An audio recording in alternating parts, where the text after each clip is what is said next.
Nangangamba ngayon ang Department of Health Region 7 na City Health Office sa pagpasok ng panahon ng tag-ulan. Ito ay dahil sa posibleng pagtaas ng kaso ng dengue sa Central Visayas, partikular na dito sa Cebu City. Ayon sa datos ng DOH, umabot sa 2,049 ang kaso ng dengue na naitala sa Region 7 mula Enero hanggang Mayo ngayong taon. Halos doble ito kaysa sa dengue cases noong 2009 sa parehong mga buwan. Nananatili ring nasa pinakamataas sa listahan ng Cebu City sa pinakamaraming kaso ng dengue sa buong Region 7. 27% kasi ng mga naitala ay nagmula sa syudad at umabot na rin sa 500 dengue cases na halos doble rin kaysa noong 2009, ngunit mas mababa naman ang bilang ng mga namatay. Sa kabila kasi ng El Nino phenomenon at water shortage, di tumitigil ang pagsalakay ng mga lamok na Aedes aegypti na siyang nagdadala ng dengue virus.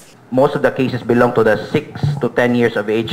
Kay kining Aedes aegypti nga klase sa lamok, bugbok kay ni siya glupad. So usually ang mabiktima ginani kini mga bata. At dahil mas madaling tamaan ang mga bata, payo ni Dr. Raymond Ogan sa mga magulang na mas maiging dalhin agad sa pinakamalapit na ospital o health center ang bata na may makikitang sintomas sa naturang sakit. We are also advising the public not to believe in mga herbals. So first or second day of fever, pa-check up again as soon as possible. Do not wait for 3 or 4 days. Ibinaba namang hotspot ng DOH ang mga barangay ng Guadalupe, Labangon, Basa, San Nicolas at Mabolo na ngayon minamataan nila sa tulong na rin ang pagpapalakas sa mga satellite laboratories. Nagbabala rin ang Department of Health sa publiko na mag-ingat sa mga posibleng waterborne diseases gaya ng leptospirosis at cholera, lalo na sinabayan ng pagpasok ng tag-ulan ang pagsisimula ng klase. Maris Calinog para sa Hato Balita ng UNTV News Worldwide.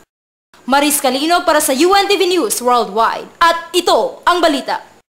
Maris Calinog, Fast Break News, Cebu.